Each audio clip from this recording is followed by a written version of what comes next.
Welcome to the Scientific Sense podcast, where we explore emerging ideas from science, policy, economics, and technology.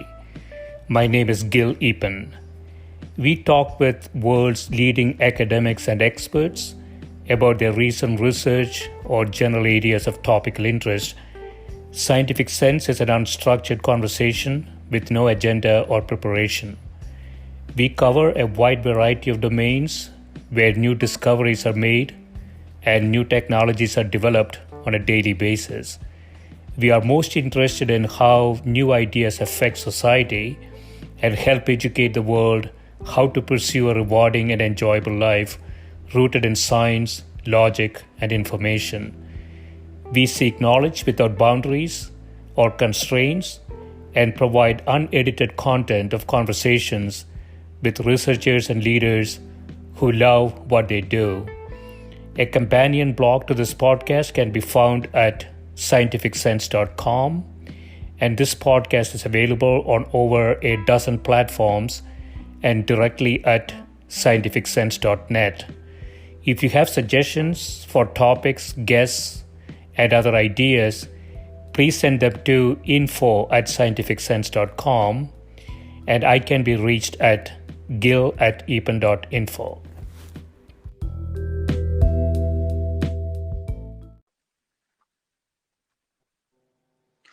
My guest today is Professor Adina Roskies, who is Professor of Philosophy and Chair of the Cognitive Science Program and an affiliate of the Department of Psychological and Brain Sciences at Dartmouth College. Dr. Roskies' research interests lie at the intersection of philosophy and neuroscience and include philosophy of mind, philosophy of science, and ethics. He has co-authored a book with Stephen Morse, A Primer on Criminal Law and Neuroscience. Welcome, Adina. Glad to be here. Thanks for inviting me. Yeah, thanks for doing this. So I want to start with one of your papers, Why Libet Studies Don't Pose a Threat to Free Will, in which you say Benjamin Libet's controversial papers on the neural basis of action and the relation between action and conscious intention have dominated discussions of the effects that neuroscientific understanding can have for our conception of ourselves as free and responsible agents. Before we get into it, who exactly is Benjamin Libet? He was a neuroscientist working, I believe, at UCSF, and his primary work that has concerned philosophers was done in the 80s. And he made certain claims about the relevance of that work for free will that have been accepted very widely and very uncritically for the most part, and have filtered down into public conception of the problem. And I think that people have just deeply misunderstood the relevance of his work for questions about free will. So free will, to get a crisp definition for that, Adina. So free will is the ability, and we're talking about humans here, but it could be applied to animals as well, I would imagine. But the ability of a human to do things as he or she wants, right? Is it a crisper definition? That certainly wouldn't be the philosophical definition, but let's just say it is the ability of humans to act in a way that is self-generated and, yes, I think in accordance with their intentions, and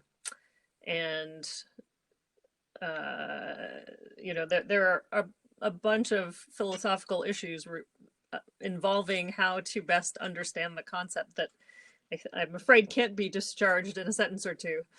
Yeah.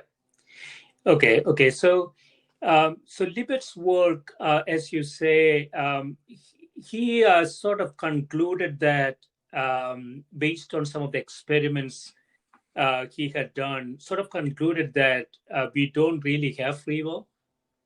He thought his experiments pretty much ruled out the possibilities for free will, because his interpretation of his experiments was that our brain decided to do things before we did. And so we weren't really the ones making the decisions to act in particular ways. Could you describe the experiments that he did? Yeah, the most um, I guess the most consequential one and the one that most people know about is he asked people to spontaneously move their fingers or their wrists while he was recording brain signals, EEG signals from their scalp. Mm. And at the same time that they were doing these, what he classified as free movements or freely willed movements, they were also looking at a dot going around a clock face and making a mental note of the time at which they had the urge or formed the intention to move. Mm. And then he looked at the brain signals preceding these movements and tried to coordinate that with the time at which they felt the urge to move. And he found that there were brain signals that were discernible well before people reported willing to move. How much before? Several hundred milliseconds. So for the most part, the brain signals in a signal that's called the readiness potential start about, it's quite variable, but approximately 500 milliseconds before people move. And the time at which they reported willing to move was about 200 milliseconds before the time at which they moved. Is it measurable to that level though? So if I understand this correctly, the person himself is determining. So the dot going around the clock face. He or she is saying, "This is when I decided." Right? Is it? Right. They're just saying when I decided to move, the dot was at 3 or something Yeah. like that. Yeah. Okay. And so there could be errors in it, I would imagine as well, right? It's less than a second that we are talking about. Sure. There's a wide variability if you look at individual, on individual trials, if you look at the answers people give. And that's, I think, one of the problems is that it's really unclear what the error range is. I think that it's been replicated pretty robustly that people tend to answer approximately 200 milliseconds before they move. And it's also been replicated that they show these readiness potentials well before that. So I think that the basic finding isn't in question. The question is, what does that finding mean? How do you interpret that finding? Hmm. So yeah, I And think there are many issues here about noise and everything. But even if you put those things aside and you accept the basic empirical findings, I think there are real issues in interpretation, and I think that the way in which people have interpreted it are mistaken in terms of the relevance for the free will question. so from my own understanding, Adina, so the measurement here is that when the person says he decided to move the finger, Mm-hmm. 500 milliseconds before that, you can actually see the activity in the brain. Is that the idea? Right. It's more like 300 on average, but yeah. So, significantly before in terms of, time, there's a signal in the brain. I can give you a whole variety of reasons that this is problematic. Yeah. I don't know if you want me to do it right now. Yeah. I mean, just without knowing a lot about it at the intuitive level, I can think of many. The person has to be aware of something in the brain, and the person in the experiment is probably a poor judge of when and what things have happened, really. And we're not talking about long time intervals. So what are your objections to this? So there are a number of objections about, first of all, whether this is even the kind of experimental paradigm that tests something like free action or free willing. Yeah. You're being instructed to do this very bizarre task. And it is a bizarre task because in normal in normal life, we're not typically reporting on the time at which we become conscious of some mental decision, Hmm. and we're actually not very good at doing that. And so people who've done the task, I think, find it weird, and it's not at all clear that they're doing a good job at this kind of reporting. But moreover, because it's so weird, it clearly isn't the kind of thing that we normally are doing when we act in ways in which we're acting, presumably freely. Yeah. But I think the biggest problem with this is that the signal that is measured from the brain, the readiness potential, is a signal that only emerges when you average many trials together, or it's only clearly emerging when you average many trials together, time locked to the action. And it has been standardly interpreted as a signal that starts when the this average trace deviates from baseline. But and the interpretation is that at the point at which it deviates from baseline, the brain has already decided something. But I think that that's a completely mistaken way of thinking about it, because in fact, what is much more likely is that what you're seeing is a decision process that that culminates. The decision is made just prior to moving, or around the time that people become conscious of moving.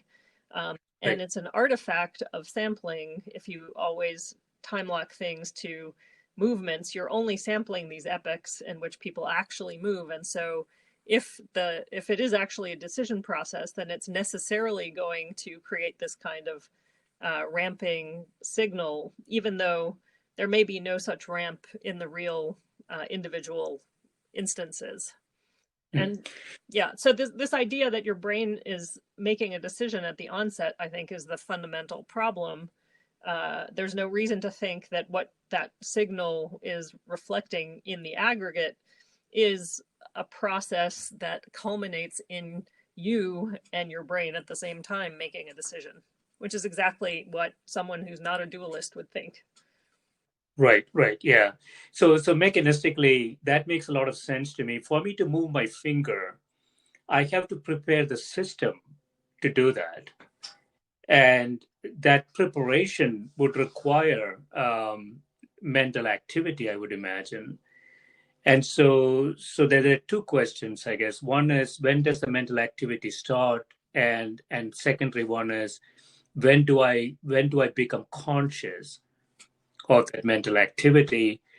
This could be instinctual, actually. I don't necessarily have to be conscious. If this is something that I do on a routine basis, I don't necessarily have to be conscious about it, right? It could be an instinctual thing, but there is a electrochemical signal that needs to happen for that to work. Yeah, I mean, I think that typically when we act uh, volitionally, when we use our will, we are conscious of what we're deciding. But I don't need to be conscious of the process that is the process of decision making. What I have to be conscious of is the decision. And this kind of experiment is asking you to become conscious of something other than the decision. In a sense, you're being conscious of having an intention to do something, which is not the same as conscious of the decision to do something. And so I think that's one problem. But the other problem is thinking that there is this time at which the process has an onset, rather than thinking much more holistically of people acting in the face of ongoing neural activity. I mean, your brain is always doing stuff, and there may be no set time before your decision at which, or in a process of deciding at which the deviation from baseline always starts. And if Right. you're averaging all these things together, you're going to get something that looks like a ramp, but it may not, in fact, look anything like that in individual trials. Hmm. And so people sort of liked this, and it got into popular press, so to speak. So what's the status quo now based on your research, Adina? I mean, what do you believe? Does free will exist? Oh, I do believe that free will exists. I'm not sure that, that the folk ideas of what free will requires are correct. So I think that there are a lot of misconceptions people have about free will, like we have to be acting outside the causal nexus if if we act, if determinism is true, for instance, then we can't have free will. I think that's a mistake. Um, so I think that free will consists in our exercising certain kinds of capacities. Sometimes it's possible that we may not have those capacities, or that our will may be impeded from the outside. But for the most part, I think that we have those capacities, and that we can have free will whether or not determinism is true. Um, and I think that really what you want to think about are what kinds of capacities are required for free will, and what many people think hinges on it, which is moral responsibility. Um, so right now I'm finishing up a paper with Aaron Sugar that's going to, at least I hope, be published in Trends in Cognitive Sciences, which sort of reviews the recent literature on the readiness potential and tries to sort of change the way in which people have viewed this whole literature. But if you think of decision making as a stochastic process, which has been the model that has been really effective in psychology and neuroscience in all sorts of other domains, then what you would expect to see that would just fall out of this model is an RP. But the RP, the beginning of the RP, is essentially an artifact, and it doesn't signify the beginning of a decision process. It just comes out of a certain kind of way of analyzing data when there is a decision-making model underlying it. And so if you're making a decision in the face of having no evidence and no reasons, which you have in the Libet paradigm, then you would expect to see exactly an RP when you take EEG data and average it the way Libet did. And so this RP, what does RP stand for? Some sort of potential? Readiness potential, yeah. Readiness potential. So is there an intensity measure there when we measure that? There is an amplitude to it, if that's what you mean. Amplitude, yeah. So do we see sort of different amplitudes in different sort of situations? You do. I Now, mean, there are certain things that seem to modulate the amplitude. So tension and anticipation and modulate the amplitude. Planning seems to. Novelty or uncertainty may. There's some reports to that effect. So there are many things that seem to affect it. But there's, to my mind, no evidence yet that thinking of it as just an effect of the analysis procedure that's used is the right way to think of it. That, I don't think of it as a real signal in the brain that's causally efficacious in the description of what it is to initiate an action. So, so our current viewpoint, and there has been some ideas around free will out of quantum mechanics, the many worlds interpretation. And if you trace that back, there has been some arguments that you cannot really have free will in any situation. So from a neuroscience perspective, our at least our thinking right now is that free will does exist. People make decisions on their own.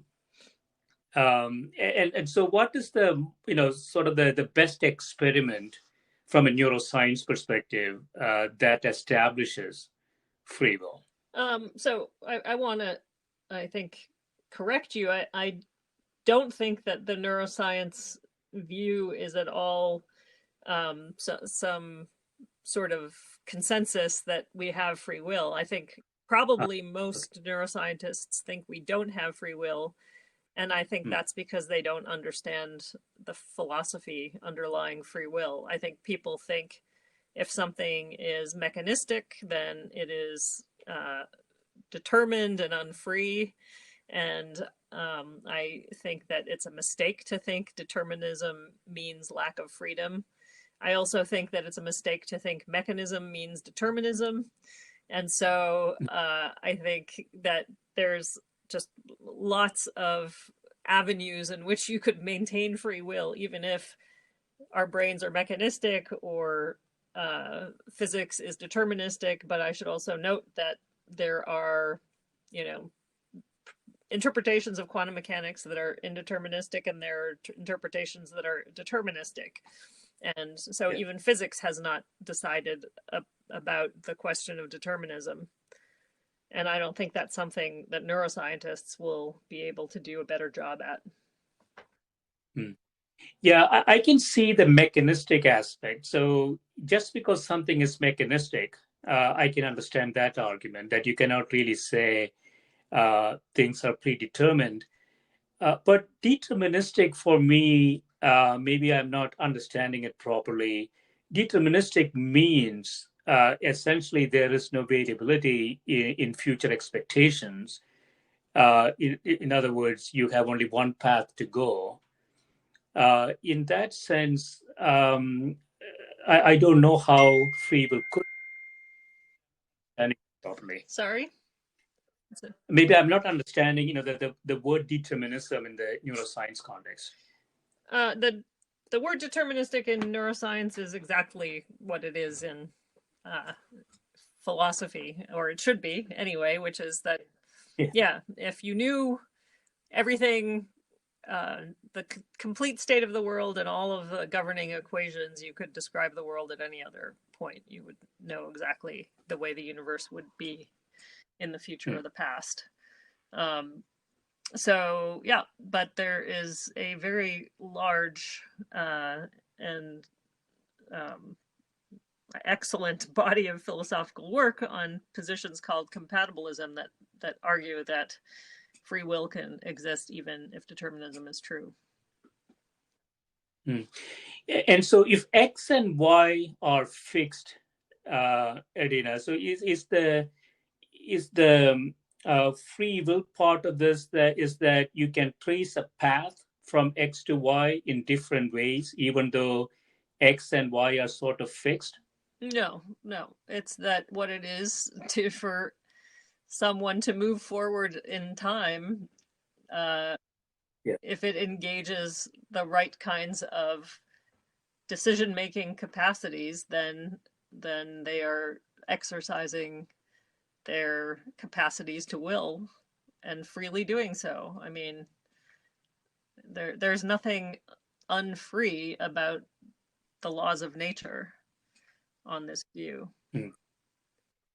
But if the future is fixed, even if I don't do anything, that future state would happen, right? No, it means that if the future is fixed, then it's only fixed in the way it is because you do or do not do something.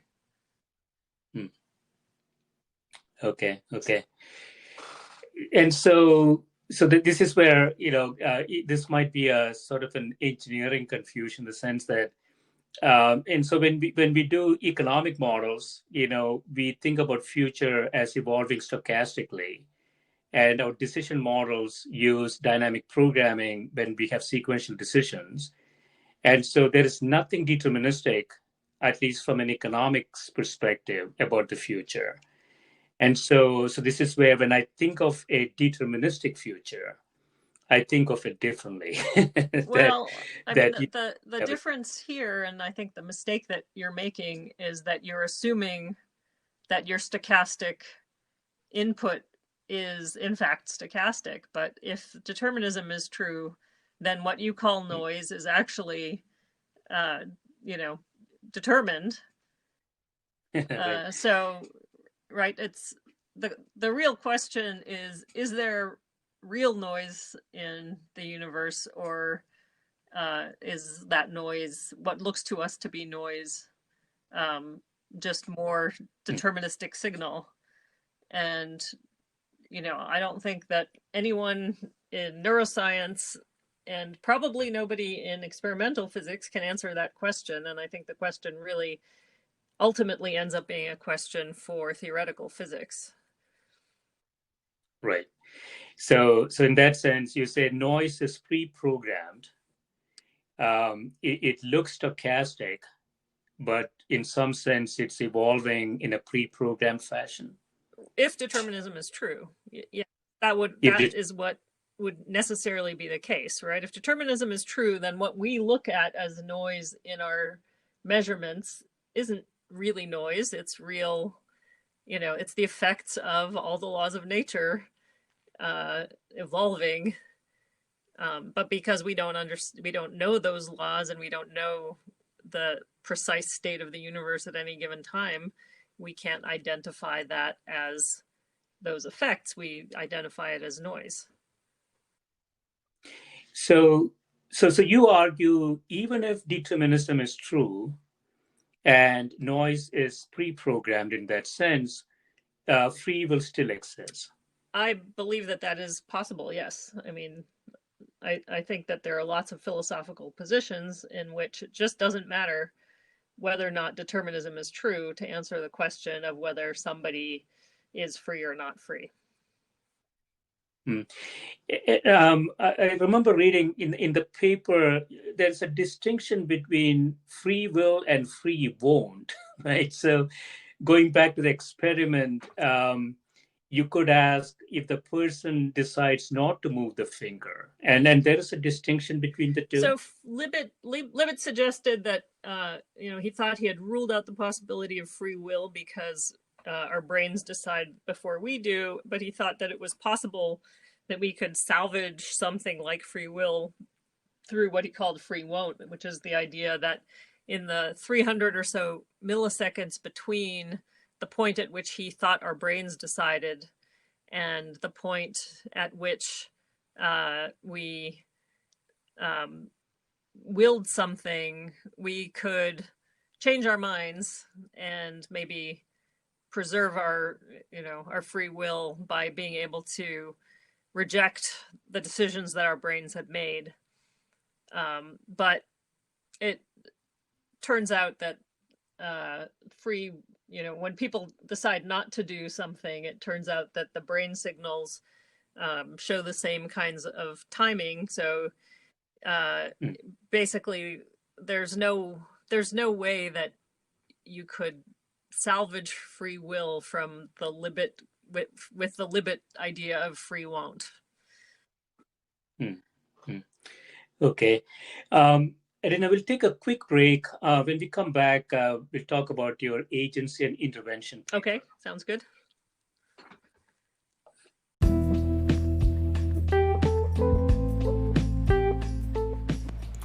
This is a Scientific Sense podcast providing unscripted conversations with leading academics and researchers on a variety of topics. If you'd like to sponsor this podcast, please reach out to info@scientificsense.com.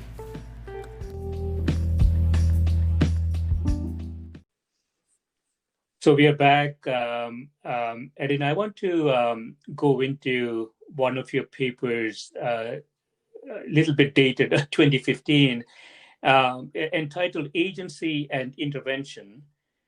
You said novel ways to intervene on brain function raise questions about agency and responsibility.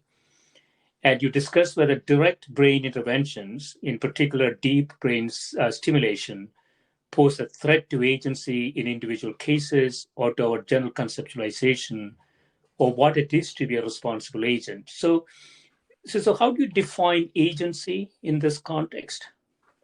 Well, agency is a philosophical concept that I think nobody has really managed to define. And part of the project I'm involved in is trying to get a better handle on what it is. But it's related to the topic of free will. I mean, it's about the ability to act, and with respect to humans, the ability to act in ways that secure their well-being, promote their good and their interests, essentially allow people to live full and flourishing lives. And part of that involves, being able to be responsible members of society, etc. So the question is, if someone is messing around with your brain, how does that affect your agency? Does it undermine it? Does it leave you unfree, or does it leave you somehow compromised as an agent? And the paper explores various ways in which it might and doesn't, and I think just pointed me on a path to think more deeply about what agency is and how we might be able to get a way of getting a handle on the kinds of effects on agency that neural interventions might pose.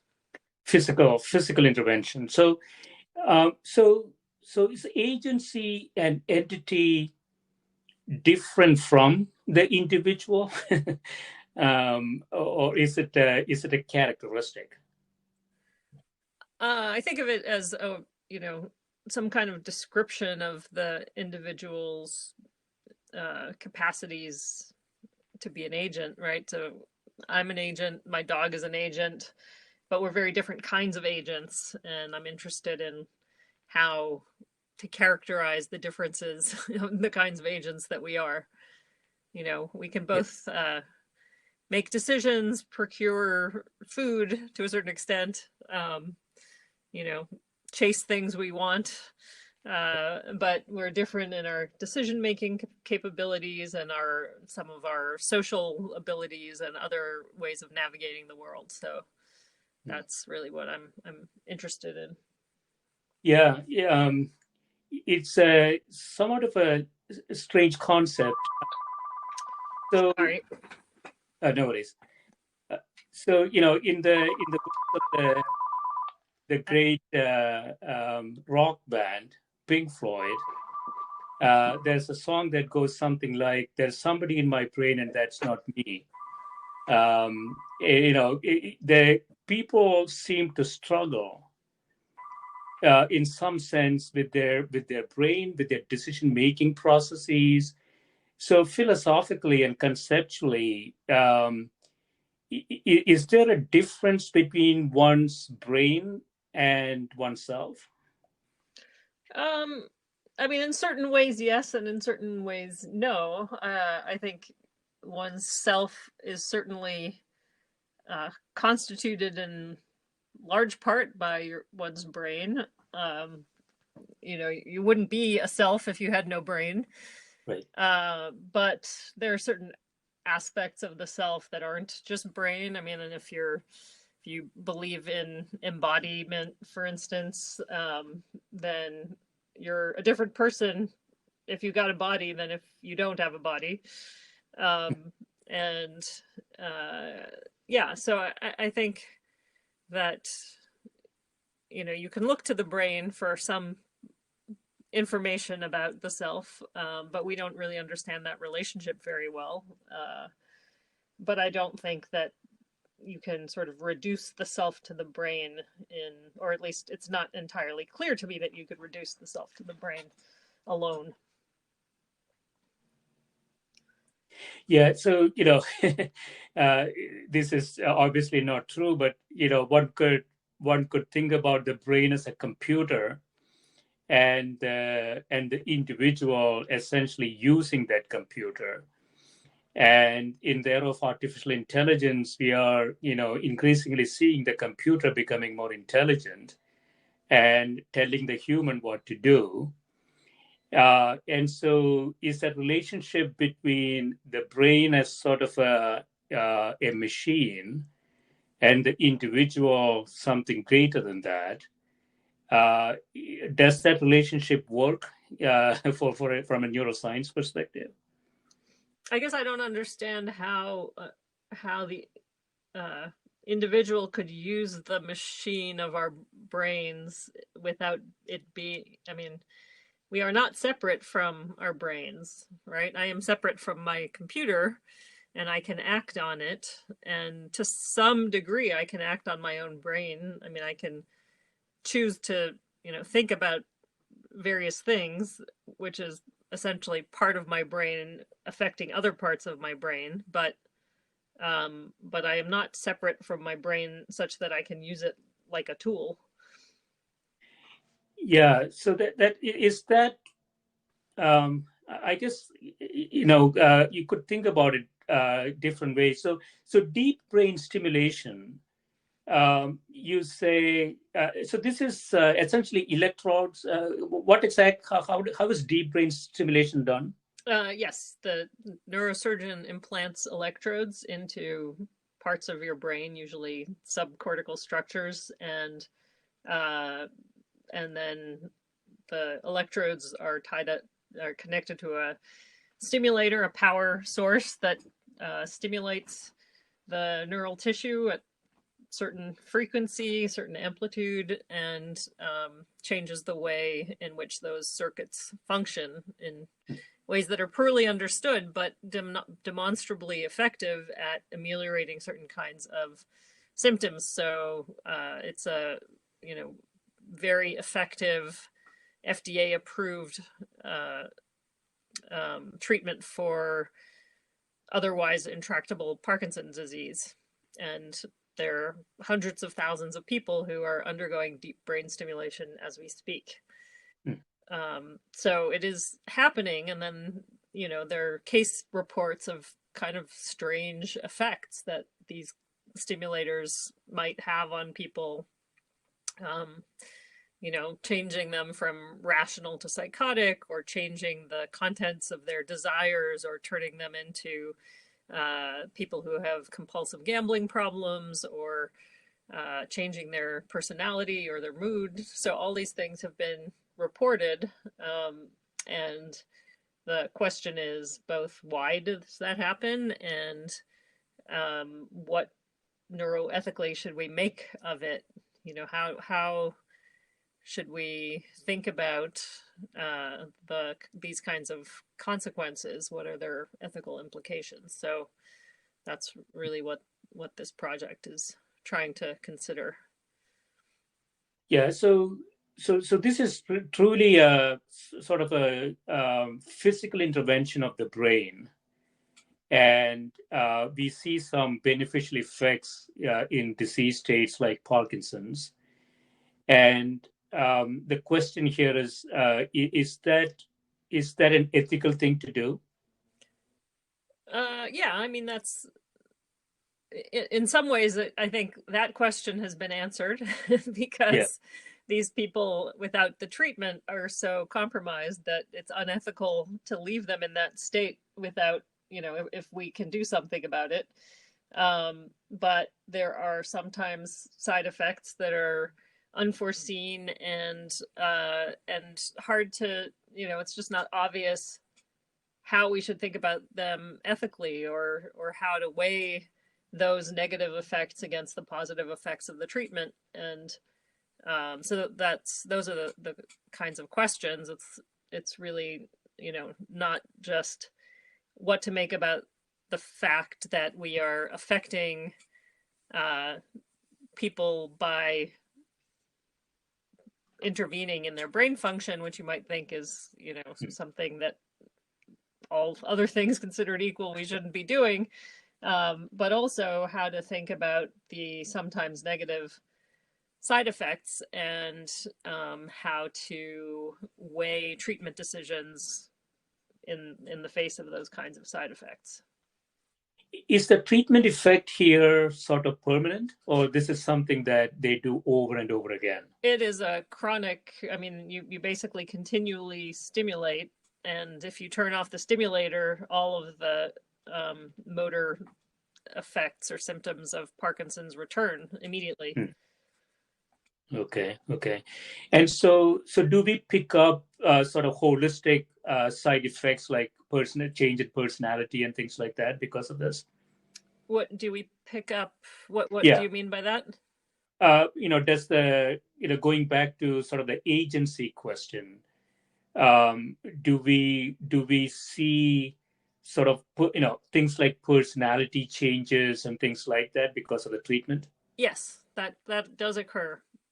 It's not clear to what percentage. I think there's no real database that keeps track of the frequency of occurrence of these things, but there are certainly case reports that report all kinds of sometimes bizarre kinds of effects that are really philosophically interesting and a little bit disturbing. I mean, there's this fascinating case study of a man who had very eclectic musical tastes, and then when they started deep brain stimulation, he only wanted to listen to Johnny Cash, and that was his, under stimulation, it was the only thing that he had any desire to hear. And then at some point they stopped stimulation because they needed to adjust the electrodes or something, that for medical reasons they stopped stimulation for a period, and all of his old interests came back, and then when they restarted he went back to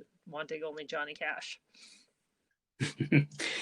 Yeah, so your conclusion in the paper, then, you say you don't see evidence that these interventions constitute a global challenge to the concept of agency.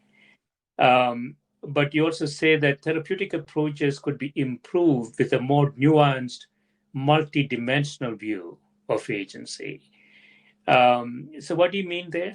Well, I mean, I think some people think that just the mere fact that we can physically change someone's agency suggests that agency isn't real in some way, and I reject that. I think it doesn't bother me at all that agency has a physical basis in the brain, but I think that we could undermine aspects of people's agency because of some of these effects, and with a better understanding both of how stimulation influences agency and what aspects of agency are essential, and what the ethical implications are of messing around with various aspects of agency, we would be able to better design our therapies and better deal with unforeseen effects of our therapies. Yeah, I mean, this has implications, right? So, if I understand this correctly, the typical FDA process looking for a therapeutic index that can be more, easily measured. Something like this, the therapeutic index need to take into account variety of other things that are typically not there, right? The side effects that you talked about, Mm-hmm. and how that could impact needs to be taken into account before the therapy could be approved. Well, I mean, I don't know that I want to go that far. I think that the fact that the therapy has been approved has helped very many people. But I think that the therapy might be improved by paying attention to these side effects and trying to understand, what particular confluence of technology and individual neuroanatomy might lead to these side effects. We might be able to avoid them better in the future. So Yeah. I don't know that I'd want to advocate that any FDA approval would have to, be beholden to this working out, but but we got funding from the NIH to try to study this and measure the effects of deep brain stimulation on agency. I want to go into another paper, Adina. So, Neurotechnologies for mind reading, prospects for privacy. You say neuroimaging techniques provide unprecedented access to a variety of information about the brain, including to some extent the contents of thoughts. And so we all seen these pictures, right? Neuroimaging technologies are improving, and the privacy issue here is, if I understand this correctly, we can start attaching more importance to this images, and perhaps we can start to interpret them, possibly, right? Is that the issue? Yeah, I mean, we do in research settings interpret them, and the question is how well can we interpret them, and what fineness of grain can we give to the contents that we are assigning to these images. And I think we're far from being able to read people's thoughts in any kind of fine-grained way, anything that would count as mind reading, but we're a lot closer to it than I thought we would be 10 years ago. So, methods have improved remarkably. There are a lot of new innovations that allow you to assign content, I think, much better than we used to be able to. And it's not entirely clear how much better we'll get in the future. Yeah, so I mean, if it is just complexity that is preventing us from getting there, to completely read somebody's mind, that then turns out to be sort of a problem that can be solved with better technology over time, right? So, do you think we are on a path to ultimately fully able to interpret those images as reading the mind? No, I mean, it, I would say in the limit, if you knew everything about, if you could get really, really fine-grained information, we could do a whole lot better. But there, I think big theoretical barriers still for trying to translate. There's quite a bit of individual variability, for instance, and even though there's quite a bit more commonality than I might have thought, I still think that there are lots of barriers to being able to read minds in, some kind of magical way. So I don't expect we're ever going to get to the point where you can put somebody in the scanner and just read their thoughts out. But I think that we'll be able to tell a lot more than I might have thought we could 10 years ago. So. Yeah, I mean, the risk there is, if you sort of look at unsupervised machine learning type techniques, where we can put patterns into buckets using those types of techniques. So even though we don't precisely be able to read somebody's thoughts, we might be able to get, sort of the general bucket, so to speak, where their thoughts might reside. And if that is possible, it has a lot of implications, right? And so that's one of your concerns in terms of privacy. If technology advances and we can, if not precisely, but generally say what category the thoughts might belong, that has sort of applications and concerns. Right. Yeah, I think that's right. So I want to look at one other thing, and this is a paper in the Stanford Encyclopedia of Philosophy on neuroethics. Neuroethics focuses on ethical issues raised by our continually improving understanding of the brain, as we just talked about, and by consequent improvements in our ability to monitor and influence brain function.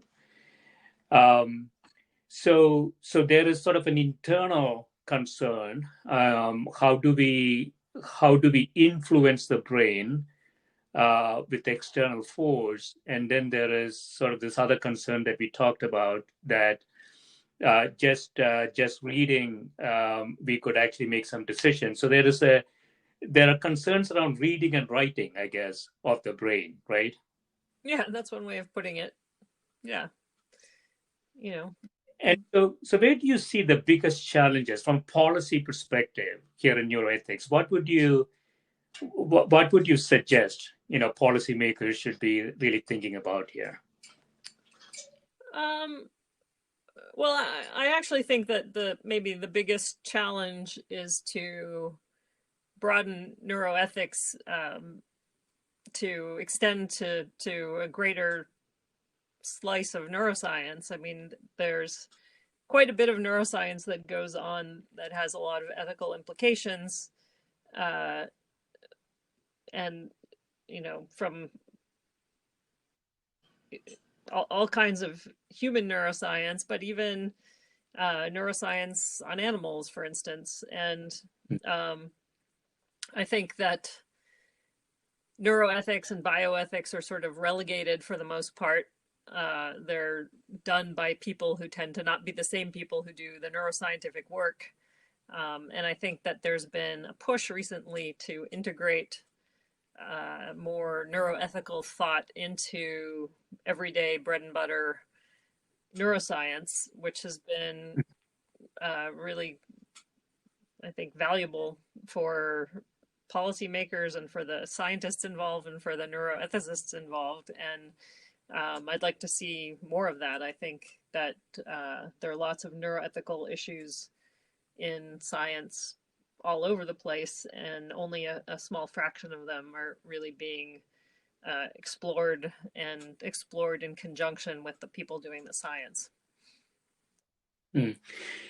Yeah, I don't know a lot about this, but do you see this sort of a continuous function? In other words, if it is continuous, you can say, this is the limit beyond which you cannot go. But if it is a discontinuous sort of a step function change, then it has different implications for policy, right? You have to say you have to stay at level 0. You can never think about level 1. Where do you think this ethical issues will ultimately end up in? We see the technology developing quite fast in many areas.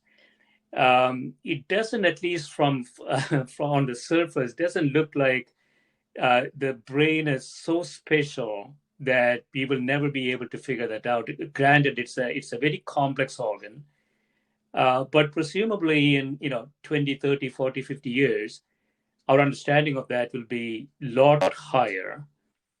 And if we understand it properly, then all the privacy goes out of the window. You have to think about the individual's freedom, all of that stuff. It all gets interconnected, right? So do you see this as gradually increasing, or do you see that we will go from sort of level 0 to level 1 and all hell breaks loose? Well, I think as we learn more, different ethical questions arise, and sometimes you can foresee what they are before we get there, and it's nice to think about them before we're faced with them in real life. But I actually never. I think that it's unlikely that we will really ever understand everything about the brain. But we will definitely understand far more than we do now, and I think it's important to keep the neuroethical questions in our sights, and not just get so taken up by enthusiasm about the next exciting thing we're learning that we forget to think about how what we're learning has implications for people and for future people and for the ways in which we structure our society, and I think we need to think about those things. So in conclusion, Adina, if you look forward 5-10 years, fairly tactically, 5-10 years, where do you see the biggest risk is? We talked about neurotechnologies, we talked about neuroethics, we talked about deep brain stimulation. Many of these technologies coming to the fore. Where do you think, are the biggest risks for humanity are in this area? The biggest risks for humanity are I don't think, at the moment in neuroscience. I think they're in climate science. And I guess, the biggest risk, I think, is in public misunderstanding of science generally, but in neuroscience as well. And I think that this last year has really shown how deeply mistrustful people are of science and how deeply they fail to understand what science is really about, and how important it is to sort of keep us from self-destructing. And so I think there's not an area in neuroscience that I think is, going to put us all at risk, but I think that maybe like blowback from science deniers and people who are anti-scientific, because understanding the brain might make you, for instance, question teachings of the religious leaders or something. I think that that's a much bigger risk, in my view, that people will reject brain science because they don't like what it might say to them. And that I am not saying that you cannot have religious views and be scientific, but I think that people tend to think that it's an either or choice, and I think that might be the most dangerous thing. Just one more quick thing. I just want to get your perspective on this. Is there anything from a neuroscience perspective, anything structural about that? In other words, your thought processes, at the very highest level, let's say you categorize people into more prone to using scientific process, data analysis, and those who are less willing to do so. Is there anything structural about the brain, or it's all software? I don't know that I understand the question. I mean, there's obviously a ton of stuff that's structural about the brain. I don't think there's structure at many levels. I'm not sure there's a clear distinction between hardware and software in the brain, but we don't understand what distinguishes people who are pro-science and anti-science at a brain level. I guess my point was that I think the biggest threats aren't coming from the science, they're coming from science denial. I think we have in science both ways to foresee bad things that might occur and try to counteract them. And we also have ways of making people's lives better that, unless those things are pursued, we won't be doing that. And I think that that's a much bigger threat than the kinds of threats that, or the kinds of problems that might arise from our continued attempts to try to make people's lives better. Excellent. Yeah, this has been great, Adina. Thanks so much for spending time. Sure, my pleasure. Thank you. Great to talk to you. Thanks. Bye.